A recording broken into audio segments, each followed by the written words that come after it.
Pardon, vous croyez en Dieu? Vous préférez Darwin ou Dieu? Est-ce que vous avez une preuve comme quoi tout vient du singe, qu'on a une évolution, que vous êtes transformé et que vous êtes devenu un humain aujourd'hui? À vrai dire, je crois plus qu'il y a une force supérieure au-dessus de nous, mais en soi, on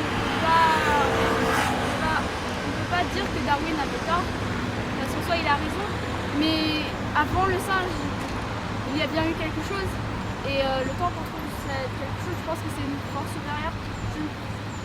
Donc c'est un cerveau, ça vient d'un cerveau et non pas du hasard. À mon avis, le Big Bang est un peu un hasard et on lui parle beaucoup. Donc disons si on fait cet immeuble, si on fait une explosion, l'immeuble il sort tout seul. Il sort tout seul comme ça ou est-ce qu'il faut un cerveau derrière? Il faut planifier la hauteur, la longueur, le matériel, tout ça. Est-ce que l'humain a pu venir par hasard? Non, l'humain est la conséquence de l'évolution. L'évolution. Donc Dieu, comment Dieu il a utilisé des milliards d'années pour s'entraîner? Je m'entraîne pour ça, j'arrive pas tout de suite là. Ou alors ce que Dieu aurait pu faire Adam et Ève il y a 6000 ans. Parce que si l'évolution est vraie, il y aurait des milliards de gens partout sur la Terre alors qu'on est que...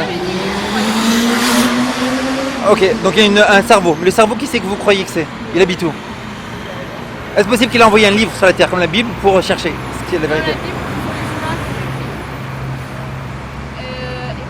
Est-ce que vous avez déjà examiné ou vous jugez juste par l'apparence de la couverture? J'ai déjà lu des parties de la Bible. Ah ok.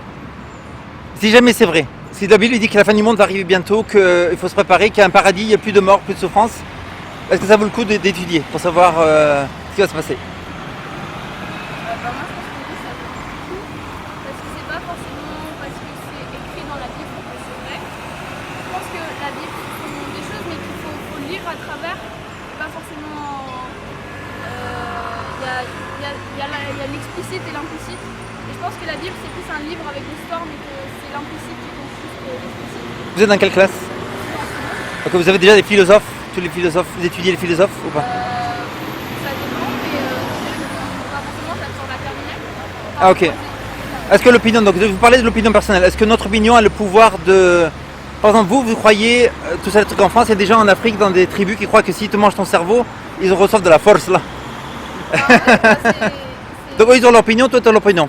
Pourquoi leur opinion sera moins bien ou toi la meilleure? J'ai jamais dit que mon opinion était la meilleure que la leur. Est-ce que c'est celui qui crie le plus fort qui a raison? Non, pas forcément. Mais Est-ce possible que quelqu'un est vraiment très opinionné mais qu'il ait tort? oui, je pense. Qu'est-ce qu'il faut pour une opinion pour que ça soit vrai? On va dire que la majorité peut-être non, Tu veux des preuves? Non, peut-être derrière. des preuves, oui, mais il y a beaucoup de choses qui ont été faites et pourtant c'était une opinion, quelqu'un qui avait une très très forte opinion et pourtant il avait tort. Oui, je veux dire, dans les choses, disons, est-ce qu'il y a un absolu ou pas? Ou est-ce que tout est relatif? Le feu rouge, les gens ils s'arrêtent au feu rouge. Est-ce que c'est absolu qu'en France il faut s'arrêter au feu rouge ou pas? Non, c'est juste qu'on l'a décrété. Non, Mais c'est absolu que ça a été décrété. C'est-à-dire que si quelqu'un il veut continuer au rouge, il dit moi je ne m'arrête pas. bah, il sera tué parce que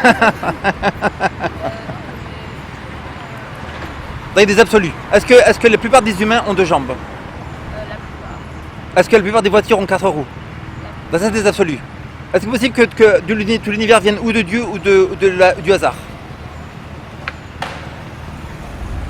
Moi, personnellement, je dirais que l'univers vient du hasard. Mais après, ceux qui croient en c'est Dieu, croient en Dieu, et en soi, s'ils pensent que ça vient de Dieu, et ben ils pensent que ça vient de Dieu. Enfin, personne ne peut les contredire, comme personne ne peut contredire que ça ne vienne pas de Dieu. Donc chacun peut définir d'où ça vient. Chacun a ses définitions, et tant qu'on n'a pas trouvé, je pense que... Disons que tu as une Renault, mais tu décides que ça vient de Peugeot. Est-ce que le fait que tu penses que ça vient de Peugeot, ça vient de Peugeot? Bah, C'est ça, parce que si tu veux partir en vacances. Donc tu prépares la valise, tu prépares tout pour partir en vacances, tout ça. C'est important pour un mois de vacances. Disons que tu vas partir en vacances pour l'éternité. L'éternité, il n'y a plus de souffrance, il n'y a plus de mort, il n'y a plus de problème. Est-ce que ça vaut le coup de préparer à l'avance et de chercher? moi, je chercherai en tout cas. Mais après, Ok, gloire à Dieu. Ok, très bien. Bonne réponse.